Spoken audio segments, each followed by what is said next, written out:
Thomas Jefferson was the third president of the United States and one of the most influential figures in American history.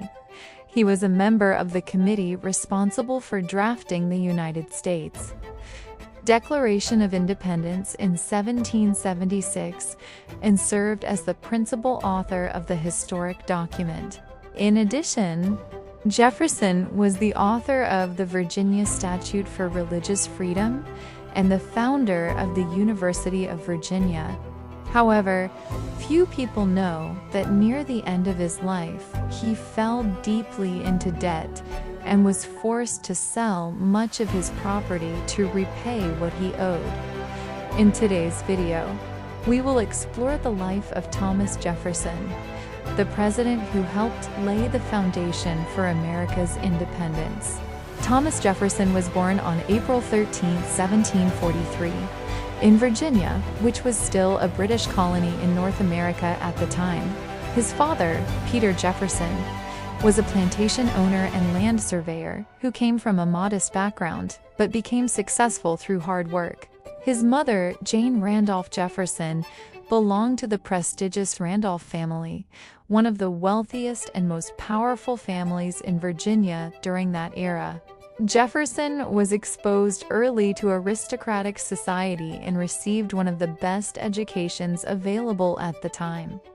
From a young age, Thomas Jefferson developed a deep love for books. Later in life, he owned a personal library containing more than 6,000 books, making it one of the largest private collections in the United States at the time.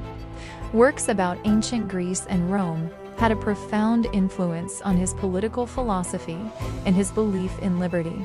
Besides his passion for reading, Jefferson also loved natural science, architecture, and horseback riding. At the age of 9, he began studying Latin, Greek, and French. He was also known for being highly talented and played the violin exceptionally well. When Jefferson was 14 years old, his father suddenly passed away. Although the family still owned considerable land and property, Jefferson quickly had to take on greater responsibilities within the household. Afterward, relatives and close family friends, especially members of the Randolph family, helped support his education. In 1760, at the age of 16, Thomas Jefferson enrolled at the College of William and Mary in Williamsburg, the most prestigious school in Virginia at the time. There, he studied mathematics, philosophy, and natural science under Professor William Small. Small introduced Jefferson to the ideas of famous thinkers such as John Locke, Francis Bacon, and Isaac Newton, philosophers and scientists who greatly shaped Jefferson's Enlightenment ideals and belief in freedom. In 1760, at the age of 16, Thomas Jefferson enrolled at the College of William and Mary in Williamsburg, the most prestigious school in Virginia at the time. There, he studied mathematics, philosophy, and natural science under Professor William Small. And Mr. introduced Jefferson to the ideas of famous thinkers such as John Locke, Francis Bacon, and Isaac Newton. Jefferson later studied law under George Wythe, who became one of the greatest influences on his political and legal thinking. Professor William Small was a key influence on Thomas Jefferson's legal studies, introducing him to the legal ideas and teachings of George Wythe. During his time studying law with Wythe, Jefferson began to focus deeply on current events, especially the growing tensions between Great Britain and the American colonies. Wythe's analysis and advice had a great impact on Jefferson's thinking and on the formation of his distinct political principles. Through his connections with Professor William Small and Judge George Wythe, Jefferson was introduced to Governor Francis Fauquier. Many prominent guests at Governor Dinwiddie's residence discussed political affairs, academic research, and musical performances. The year 1767, Thomas Jefferson was admitted to the Virginia bar and began practicing law, taking his first step in a successful career. He often traveled between Williamsburg and Shadwell to practice law. With his deep knowledge and dedication to the law, Jefferson helped win many important legal cases in early America. Naturally, Jefferson was impressed by the success of contemporary law when it allowed many people, regardless of their wealth or status, to defend their rights and demand fair prices for their land. After leaving public office, Jefferson returned to his beloved Monticello and devoted himself to farming, writing, and many other pursuits that reflected his love of knowledge and his country.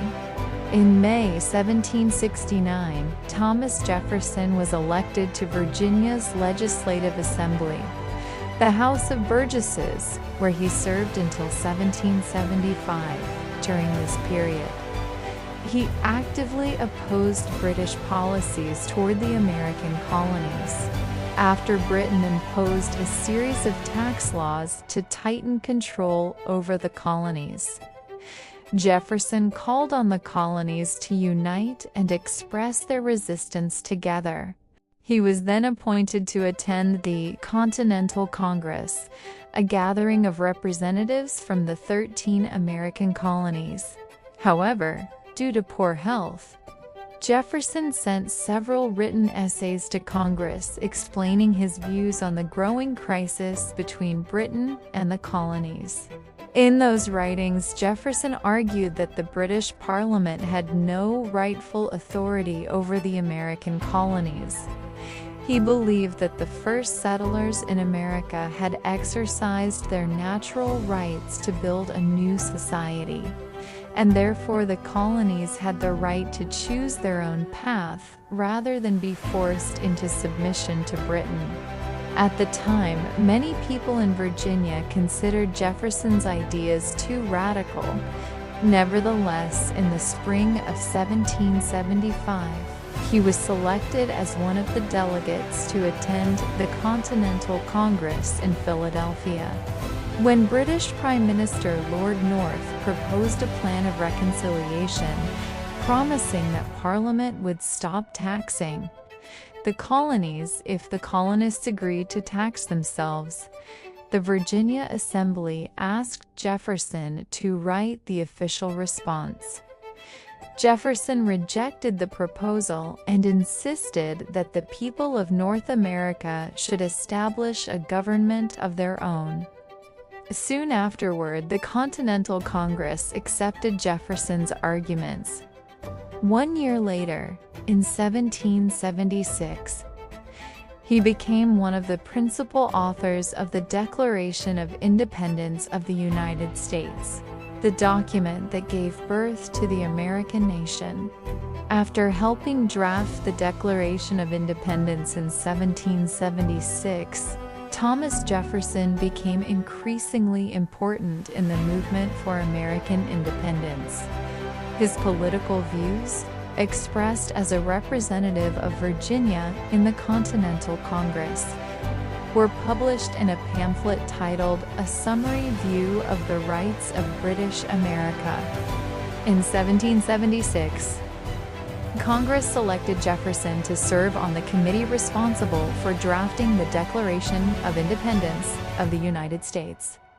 This historic document not only affirmed the legitimacy of the American Revolution, but also emphasized the natural rights of mankind, including the rights to life, liberty, and the pursuit of happiness. Although many of the ideas in the Declaration had been discussed before, Jefferson expressed them in language that was powerful, profound, and highly persuasive. After completing his work in Congress, Jefferson returned to Virginia and devoted much of his energy to legal reforms and the development of a new government for his home state. He hoped to remove the remnants of the old aristocratic system and build a government that truly served the people. In 1779, Thomas Jefferson was elected governor of Virginia and held the position until 1781. In 1784, Jefferson was sent to France as a diplomatic representative of the United States, building friendship, promoting freedom, advancing America abroad. Jefferson served as minister plenipotentiary to France. He built strong relationships with French leaders and earned their respect. He promoted American interests and strengthened friendship between the two nations. His success helped elevate the international standing of the young United States. Jefferson declared that differences in opinion were not differences in principle. Thomas Jefferson was not known as a gifted public speaker. He was the first president to send an annual message to Congress. After a short time, members of the Democratic-Republican Party accepted many ideas from the Federalist Party. This practice was followed by later presidents until 1913, when President Woodrow Wilson restored the tradition of personally addressing Congress about national issues. As president, Thomas Jefferson believed that the federal government should play the smallest possible role. With the assistance of Secretary of the Treasury Albert Gallatin, a policy of reducing government spending was implemented. The administration cut the budgets of numerous agencies, particularly the Army and the Navy, reducing government spending. Jefferson also believed that positions within the federal government should be awarded based on merit and public service. The period of peace and prosperity during Jefferson's presidency was one of the main reasons he was re-elected in 1804. Peace and prosperity. Re-elected 1804. Important national matters handled by the Democratic-Republican Party, economic policy, foreign affairs, Western expansion, trade and commerce. Reviewing laws and proposing constitutional amendments to limit the power of the Supreme Court. Reviewed many laws. Proposed several constitutional amendments aimed at limiting the power of the Supreme Court. Unsuccessful. Jefferson worked to shape the nation according to his principles, but his efforts to curb the power of the Supreme Court did not succeed. In 1808, while many people expected Jefferson to run for another term, he refused. He said, "I want to follow the example of former President George Washington." Before leaving office after 2 terms, Jefferson openly expressed his hope that James Madison would become the next president. "I hope that James Madison will be the man to guide our country next." And Madison easily won the election. Thomas Jefferson left the presidency in 1809 at the age of 65. He felt relieved to spend his time with friends, books, and the quiet pursuit of science. He once said that no prisoner ever felt more relieved than he did after laying down the burden of power. Thomas Jefferson spent the last 15 years of his life helping establish the University of Virginia in Charlottesville. He believed that education is the strongest protector of freedom. Jefferson designed the university as a place of learning devoted to reason, independence, and the pursuit of knowledge. Important features of Jefferson's educational vision: student-centered education, close relationships between professors and students, a campus designed to inspire learning and moral values. He believed education was the foundation for creating free, knowledgeable, and responsible citizens. Jefferson's original plan. Thomas Jefferson personally supervised the design and construction of the University of Virginia.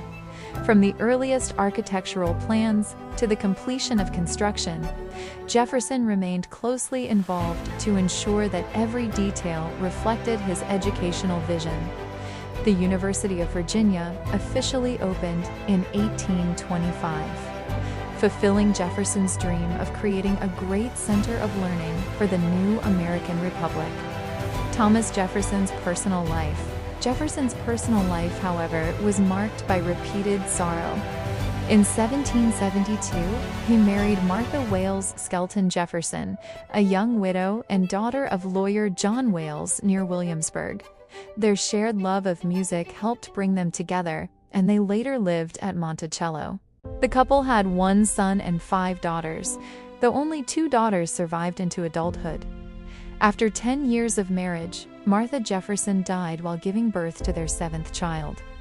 Her death devastated Jefferson emotionally. For months, he barely ate, withdrew from friends, and lived in deep grief. He later confessed that losing his wife shattered all his hopes and left an emptiness nothing could ever replace. The death of my dear, dear wife was the only event in my life that has brought me to the abyss of misery. Thomas Jefferson's life after Martha's death. Jefferson never remarried after Martha's death. Instead, he devoted much of his life to caring for his daughters, Virginia and Maria, hoping to keep the family united at Monticello. Tragically, like her mother, Maria also died young following childbirth. Jefferson worked to keep his family united and his home, Monticello, a place of love and hope. Jefferson's financial struggles. Although Jefferson achieved great success in politics and education, he struggled with severe financial difficulties for much of his life. Income from his plantations could not support his expensive lifestyle. He carried large debts, including obligations inherited from his father-in-law. Near the end of his life, Jefferson even appealed to the government of Virginia for permission to sell part of his property through a lottery to pay his debts. But the request was denied. After his death in 1826, much of his estate was auctioned to settle what he owed, while his surviving daughter depended heavily on friends and charitable support. Thomas Jefferson died on July 4, 1826. The house he designed and built, along with the cemetery he planned, reflect the legacy of his extraordinary life. On his tombstone, Jefferson chose to inscribe the achievements he was most proud of. He is remembered as a statesman, a writer, and a visionary who helped shape the United States. Jefferson was the principal author of the Declaration of Independence in 1776, proclaiming that all men are created equal and have the right to life, liberty, and the pursuit of happiness. He drafted the Virginia Statute for Religious Freedom in 1786, which established the principle of religious liberty and the separation of church and state. Jefferson founded the University of Virginia in 1819.